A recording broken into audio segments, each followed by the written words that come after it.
मैं अपने परिवार में आया हूँ, जो अपना रविदास समाज है, मेरे गोतियाँ हैं, मेरे खून हैं। मुझे खुशी है, मेरे पिताजी थे तो वो काफ़ी जुड़े हुए थे, बिहार से नहीं अपितु पूरे देश के रविदास समाज के लोग आते थे।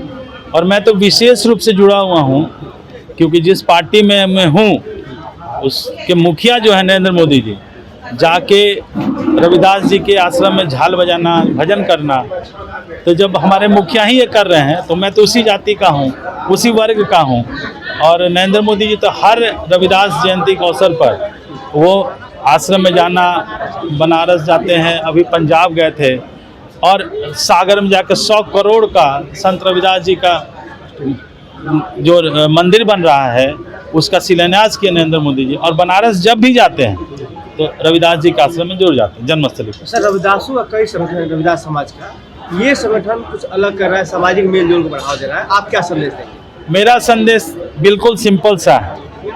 देखिए, जब संत शिरोमणि रविदास जी का जन्म हुआ था उस समय भक्ति काल था, पढ़ना चाहिए इतिहास में, 13वीं 14वीं शताब्दी में भक्ति काल था। और उस भक्ति काल में एक से एक गुरु हुए, कबीर, तुकाराम, तुलसीदास, गुरु नानक, बहुत सारे हुए, संत हुए। और सभी लोग उसी कालखंड में, वो जब सिकंदर लोदी का शासन था दिल्ली में और उन्होंने बहुत अत्याचार किया, हिंदुओं को बहुत अत्याचार कर रहे थे। लेकिन आपको मीराबाई भी उसी काल की थी।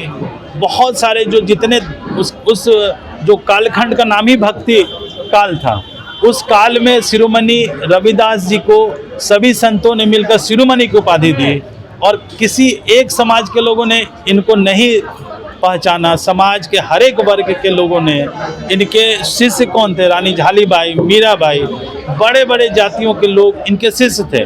तो इनको भी किसी जाति में जोड़ना उचित नहीं है।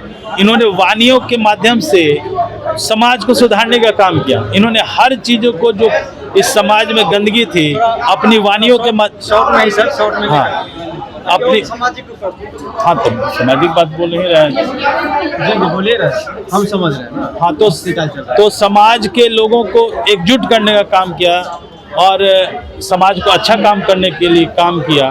तो सदना गुरु को माध्यम से उनका धर्म परिवर्तन के लिए भेजा गया, लेकिन सिकंदर लोदी ने भेजा, लेकिन सदना गुरु ने वापस गुरु जी के शरण में आ गए। सर, आज बिहार दिवस है, क्या कुछ? बिल्कुल, बिहार दिवस बहुत स्वाभिमान का दिन है। माननीय नीतीश कुमार जी के जब से नेतृत्व 2005 से आया है, एनडीए की सरकार है, तब से बिहार दिवस हम मना रहे हैं और विकसित बिहार हो चुका है और आगे बढ़ने वाले हैं हम।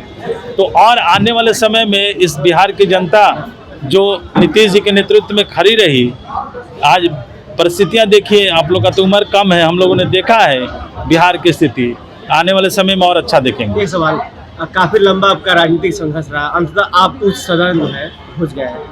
देखिए, मैं किसी पद के लिए मैं राजनीति नहीं करता हूँ, स्पष्ट में मैंने पीछे ही बोला। बिहार की आवाज को हाँ कैसे बोला? बिल्कुल, बिहार की आवाज को उठाऊंगा वहाँ पे। हमने वहाँ पे तो जो देश का नेतृत्व है, बड़े बड़े नेता हमारे, नीतीश कुमार जी सदन में रहेंगे मेरे साथ, तो उनके पीछे जो करेंगे मैं खड़ा रहूँगा बिहार के लिए। बिहार के बिल्कुल, हमारे नीतीश कुमार जी इतना अनुभवी आदमी है, वो जब सदन में रहेंगे, हमारे राष्ट्रीय अध्यक्ष हैं नितिन नवीन जी, तो स्वाभाविक है कि वो उठाएंगे, उनके साथ उनका हाथ को मजबूत करेंगे। बहुत बहुत धन्यवाद।